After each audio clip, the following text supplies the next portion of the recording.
Outside, I'm the corner where I caught the bus. Thinking in my head it's colder than I thought it was. Sometimes life is like that, and you just quiver your lips, whisper a wish, hoping someone might give us deliverance. Now deliver this message, think I could live with this mess if you could just give a few seconds to come and sit in my presence. And yes, it is so precious, yes, it is a blessing. Next, I'll attempt to express it with every heavy breath, cause just to make it worth it, and just to make it real, you always made it perfect, and that's the way I feel.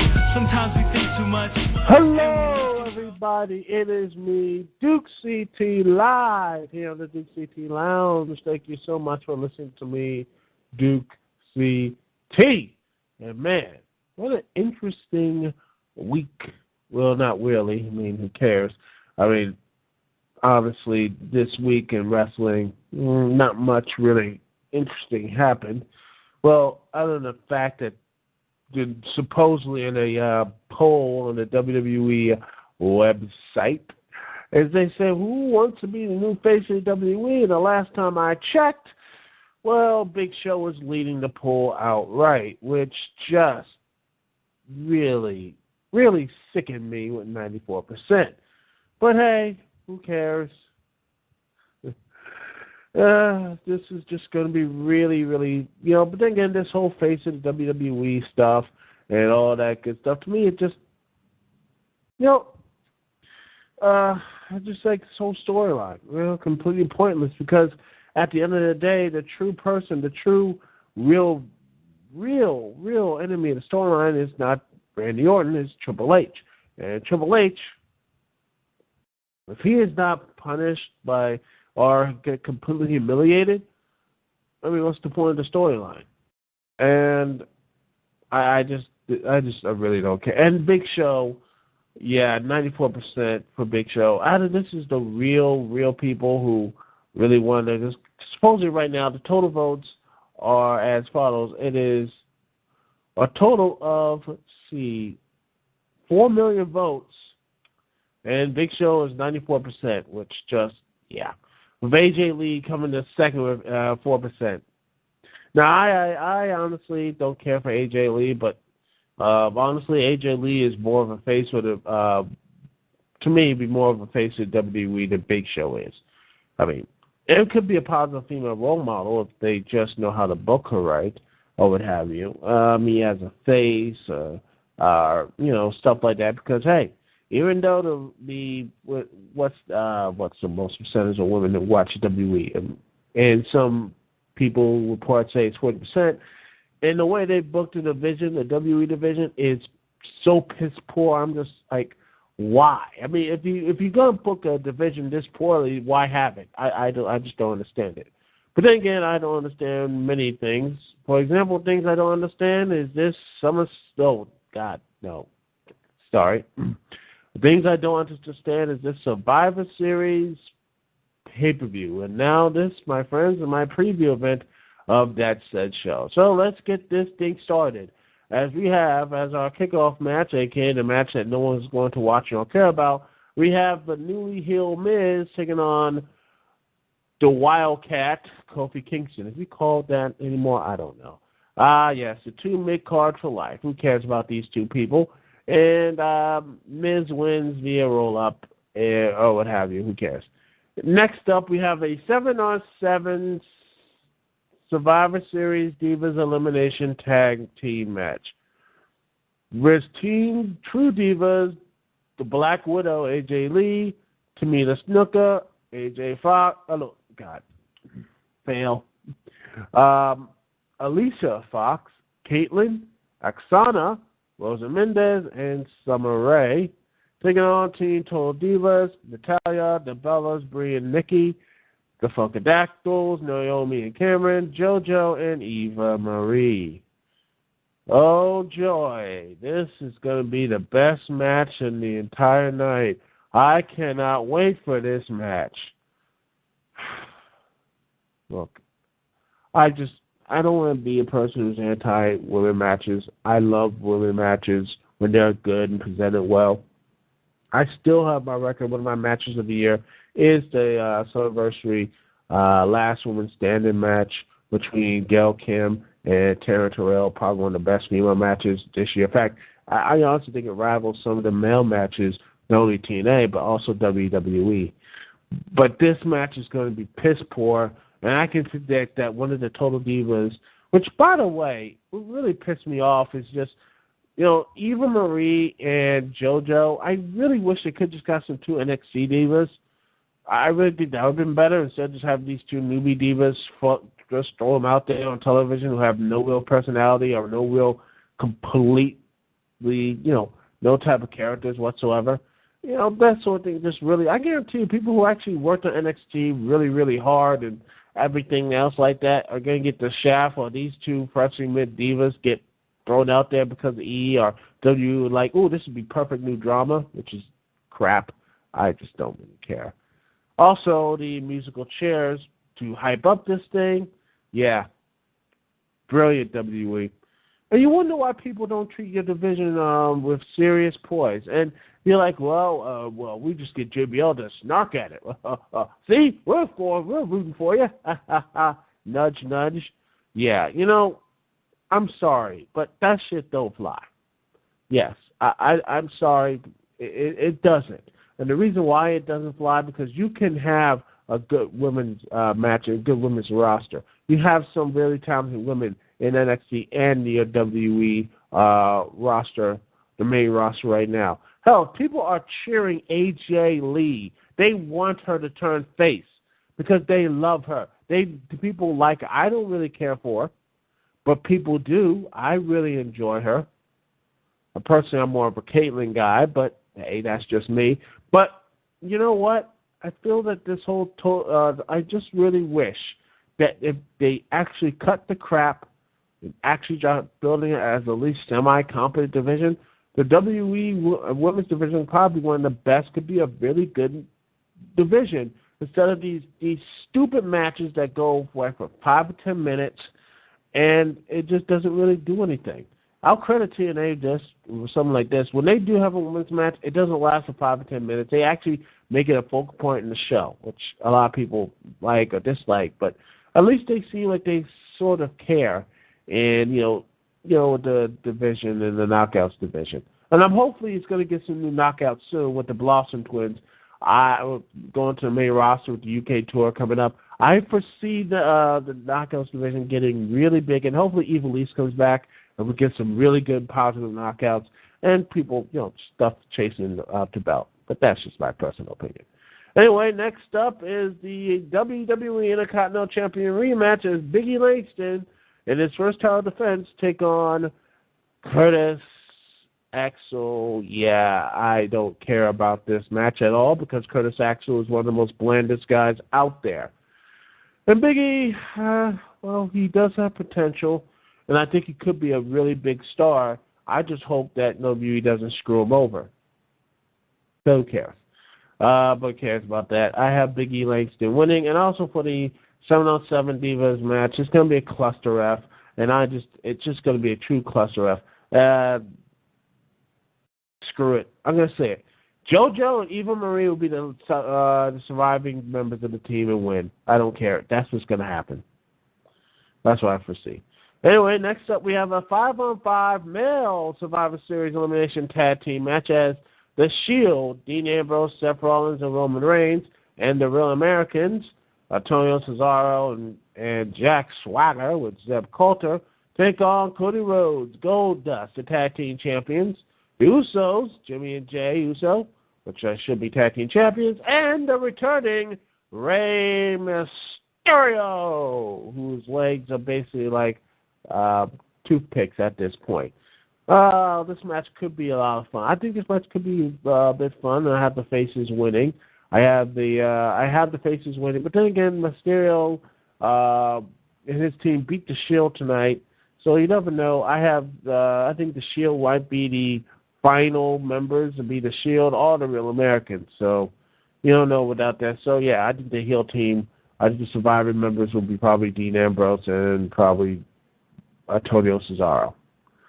Next up is a tag team grudge match as the Wyatt family, Luke Harper and Eric Rowan, with Bray Wyatt, takes on the Best and the Beard as Daniel Bryan and the Second City Saints CM Punk team up to take down the Wyatt family. I got a feeling this match will be very interesting. Not good, bad, but interesting. And I give this probably went to CM Punk and Daniel Bryan because, hey, I think it's just a momentary distraction. And speaking of distractions, we have the World Heavyweight Championship match with John Cena, the defending in his second WWE World Heavyweight Championship. As John Cena defends his title a second time, but the Mexican aristocrat Alberto Del Rio cashing his rematch clause. Yeah, I don't care. I'm sorry, I just don't care about Alberto Del Rio. Cena with his arm injury, I still think he shouldn't come back. I still say put Goldust in that spot. Yes, Goldust as the World Heavyweight Champion, and at WrestleMania, Cody Rhodes beats Goldust as the last match of the night would be great. It would have been a great moment, and I think it would probably got Cody over even more and probably put him as the prime spot in the future. Seriously, Cody Rhodes has been very good. I really do. I really like Cody Rhodes. I think he's got more over than Daniel Bryan at some points. But then again, people like to chant yes, and so yeah. Anyway, I have John Cena winning, and Alberto Del Rio gets shipped off to NXT. Would be great. Or something, I don't know. Make him the new Sin Cara. I don't care. Just give away. The dude gets no heat, and I just from imagining the heatless void of what the European crowd just when he came out. He just came out, and the crowd was just dead silent. Yeah, yeah. Alberto Del Rio, a guy who has so much potential and just completely wasted. It is just garbage how the WWE wasted this man. Ugh. John Cena wins. Now we come to now it is time for the main event as the WWE Championship match in the face of the WWE as the Viper Randy Orton takes on the world's largest athlete, The Big Show. And I don't know about you, but I get a feeling that the Authority might be looking elsewhere for its face of the WWE. As I honestly, to me, would be Big Show? I think Big Show as the new face of the WWE and the Authority, I think maybe it could be a red herring. But honestly, at this point, Randy Orton has become so boring and so drab and lackluster the entire run. I wouldn't be surprised if they would pull an audible and have Big Show be the guy. Part of me wishes that it was Miz in this character, because Miz in this spot. I think Miz would be perfect for this spot. Not only that, hell, I would have Drew McIntyre. Remember him in his Chosen One gimmick? Yeah, his Chosen One gimmick. Yeah, Drew McIntyre in his Chosen One gimmick in the face of WWE would be perfect. It would have been awesome. Instead, he's just jobbing as the 3MB or Union Jacks or whatever type of gimmick they all are doing this week. It just really depresses me. That guy like Drew McIntyre just not getting a shot, but hopefully he's doing the best he can, and that's what I'm hoping for. Anyway, that's my preview. I think this whole card looks completely and utterly crap. There's not really a good match in this entire card. I mean, you could say the Survivor Series elimination tag match is good, but one good match does not equal just really bland and forgettable matches. The WWE title match is looking like to be a bore. Alberto Del Rio and John Cena, really, it is going to be a regularly boring match like they had at Hell in a Cell. I think these two, I think the Wyatt family and the Beard and the Best tag match could be interesting. But other than that, everything just seems to be bland or just being terrible. But you know what? If you have any other opinions about this card, because I honestly just don't care about it, I'm not ordering this show. Hell, I might not even stream this show. I mean, there's other better things I could be doing right on Survivor Series night. So I don't know. Maybe I'll tweet about some matches, but seriously, there's nothing on this card that entices me at all to watching this pay-per-view, which is sad because I love Survivor Series. I loved it when I was a kid. I loved it when it was out there. I love it. I love the idea of it. But it just seems that there's nothing on this card that will entice me to buy or even watch the show, even the 5-on-5 Survivor Series match. I mean, it looks good, but not something I will plunk down $50+ or heck even watch for free, which is a shame. It's depressing. Oh, well. Anyway, we'll be right back right after this, and we will be, next time when we get back here, I'll be talking about the Xbox One. The Xbone has just recently dropped, and there are some interesting issues to it, and launch issues, but this is, again, boys and girls, why you never buy things at launch. All right. We'll be right back right after this. This is the Dukect Lounge, live on TalkShoe.com. Thank you for joining me, Dukect, in the lounge. We'll be right back right after this.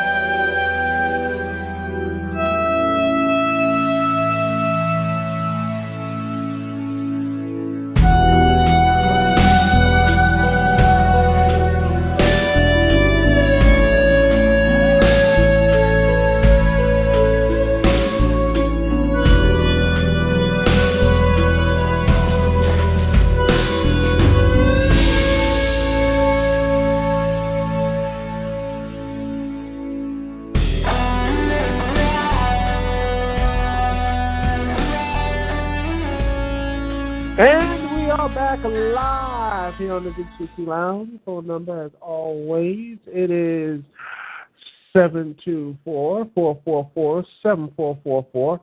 Once again, the number is 724-444-7444. And the call ID, connect me, Dukect, is 92417. Once again, the call ID is 92417. All right, people. A new console has launched, ladies and gentlemen, boys and girls, and there are some launch issues with the Xbone. Yes, there is. And, well, let's see it. Let's see. There's an interesting one here that supposedly is broken Blu-ray drive shipped to the number. Yeah, you know that whole Blu-ray drive that they got from Sony and all that stuff. Well, guess what? Some people tried to put the disc in, and instead of your disc is getting inserted to play the game, you know what you get instead of a loading screen? All you get is a shrill clicking noise announcing the world that your shiny new console has broken. Wow, that's amazing. And I'm getting all this stuff from ExtremeTech.com. And the article written by Grant Berner. The link will be in the description. Hope you like that. And here it is. Right here, there's actually, supposedly, there's another one that has an Xbox One that make an eerie, buzzy sound. There's videos here, and trust me, it's very creepy stuff. Ooh, scary. Also, there's some noticeable outside of the models and such as well. There's also some long streaks, missing hunks of plastic sticks, and ugly dings on the console, or what have you. Some Xbox One models, like something like they just broke the whole thing down, like this, like they're just slamming around and everything else. But this is coming out of the box, like, hey, I got this thing, and now it's like, holy crap, you have dings and everything else. It's the first one, This is like the picture I'm looking at right now. It's not that bad, but it is like, hey, this is a new console. I expect to have at least somewhat in pristine condition. But then, and another one. This is connected to a PSN network of last week. Is that, well, guess what? That the Xbox One, you can't connect on the Xbox One, even though you need that day one patch. guess what? There are connective issues. Well, guess what? You can't connect to the internet. Oh, joy. So basically, that big X1, big patch, that big like that, we need to have that huge patch just for you to online workers to, bam, the Xbox One is online. That means it works. But since the servers and all that stuff couldn't handle all the people who bought the Xbox One, like, only 2 or 3 million people, I don't know what the end sells, by the way. And by the way, the whole, oh my God, the PS4 has sold more consoles than everyone else in the history, which is complete bunk. The Nintendo Wii of last generation was outselling its millions and millions of consoles. It got millions and millions of dollars. And the link will be in the description as well of like them just completely of Nintendo just they were trying to repackage Wii's every month. Like it was getting sold out everywhere in the entire system, everywhere in the Pulse Supply, at least in North America. It took me like 8 months just to get mine. And that was a used copy. But honestly, will the PS4 have the same thing? It looks like it's not even coming close to that. But these new consoles and these new launch issues, especially the Wii U ones that had to have a download patch, I just don't really. To me, when they have those patches, you got to go online and like, oh, now it's uploaded. It just seems a smack of arrogance that some people who don't use the internet, who play these games, who don't have an internet connection. Again, it just really reeks of people like saying, everyone on the internet, oh, I have an internet connection, and most of the people got an internet connection. Well, everybody has an internet connection. No, they don't. Heck, some people choose not to have internet connections for whatever reason. And all worse, people can't afford the internet. They can afford the system and be like, hey, I can't play online, but at least I can, go in and play the game. And if I know someone that actually just like, plays the game, hooks up in there for like 5-10 minutes to get the software patches and everything else for the game, then he goes up and hooks it up and plays it, and there's like in another place in his outside of his house that doesn't have internet, or he goes hooks up a system somewhere else that doesn't have internet and plays his game. I mean, there are people out there that have that same type of situation, or they don't have any type of internet whatsoever, and this whole thing just saying you have to have digital distribution, all this type of stuff, and this smacks of arrogance of these. It just smacks of arrogance of these game companies and these publishers and these developers and the game makers. Just thinking that everyone has the internet, everyone has this. No, that's not the case. And I just. What? When the game industry, and by the way, the crash is something, when it hits hard, and trust me, when this gaming crash hits hard, I don't want to wish ill on people because it's really bad karma, and Walsh or not that you wish bad on something, it comes back to you 10 times fold. But sometimes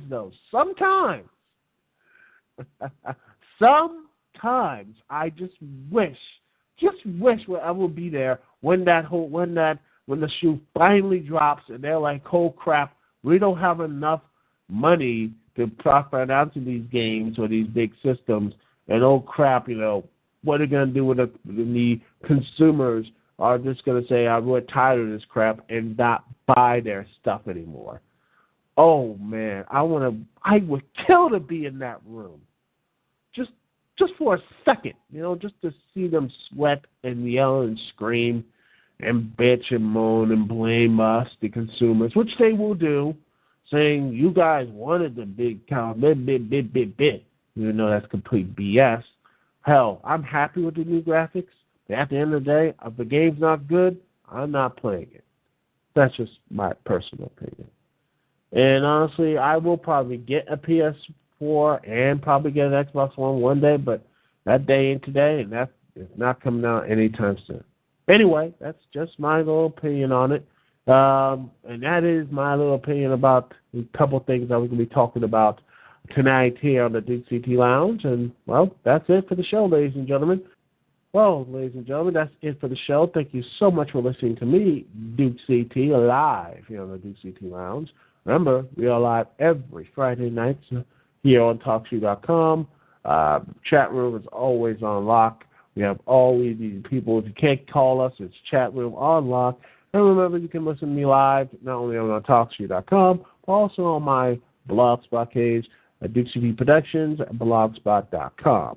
And also, you can listen, and if you're not listening live, how dare you? You can always listen to me on my YouTube, Blip, Screw Attack, Facebook, or whatever type of medium I'm going to shove down your throat, and you better like it. Right. Anyway, though, seriously, thank you so much for watching the Duke watching and listening to the Duke CT Lounge. It's Duke CT here. Peace and love, and don't worry, people. While many other people are taking the Turkey Day off, I will be here talking to you, the people, live here on the Duke CT Lounge. And thank you so much for listening to me, Duke CT. We'll be right back next week. Same bat time, same bat channel. It's Duke CT here. Peace and love. I will see y'all when I see y'all later.